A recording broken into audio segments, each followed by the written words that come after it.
boys and girls, it's Mrs. Dobson, and boy do I miss all of you and wish we were together at preschool. So I thought it would be fun to share one of my favorite stories that I used to read to my girls who were just about your age. And the book's called Fluffy and Barren. And the reason I chose this story was because I love dogs. And this little guy here, he reminded me of spring. So let's begin. Again, the story is called Fluffy and Barren by Laura Rankin. Published by Scholastic Inc. And it was designed by Nancy Leo Kelly.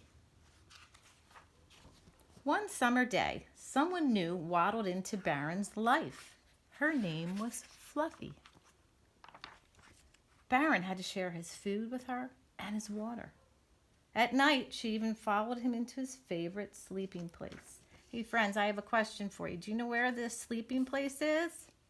You're right, it's a barn. They became friends. Every day, the two of them played together. Barren was good at tag. Fluffy was great at hide and seek. Both of them were terrific at squirrel chasing and fly snapping. As the summer passed, Fluffy grew bigger and bigger. Uh-oh. By autumn, she was a full-grown duck. She and Barren stayed close and warm together all winter long. Then spring came, and 3 wild ducks landed in the pond. Fluffy watched, waddling back and forth toward the newcomers and then back to Barren again. But finally, she couldn't resist joining the other ducks. Suddenly, Barren had no one to play with them.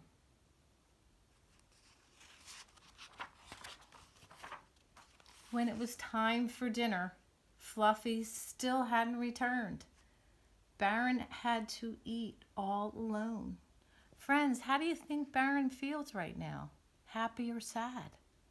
You're right, he's sad. He feels all alone. For the next 3 nights, Fluffy didn't curl up with Barren in their favorite sleeping place. Then the wild ducks flew away, right up in here.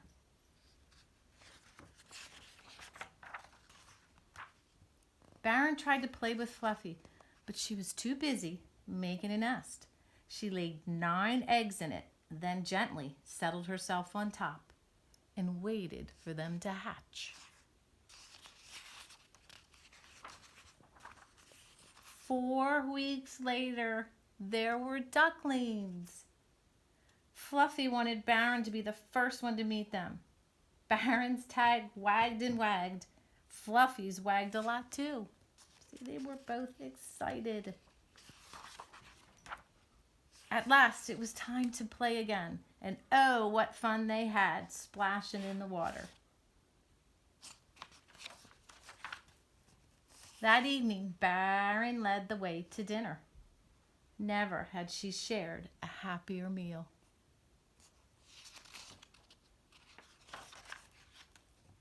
After such a busy day, everyone was eager to snuggle in together and fall asleep. Barren felt cozy and warm in his favorite sleeping place with 9 brand new friends and best of all, his old friend Fluffy. And that's the end of the story, friends. I have something else to share which I thought might be fun for you to do is a little craft of a duckling. And I will send the instructions to your mommy and daddy at their email address. And also, I thought you could practice or do a little worksheet and practice writing your letter D. D for dog and D for duckling. So I hope you enjoyed this story and I hope we can get together again very soon. So have a great night. I'll see you soon. Bye.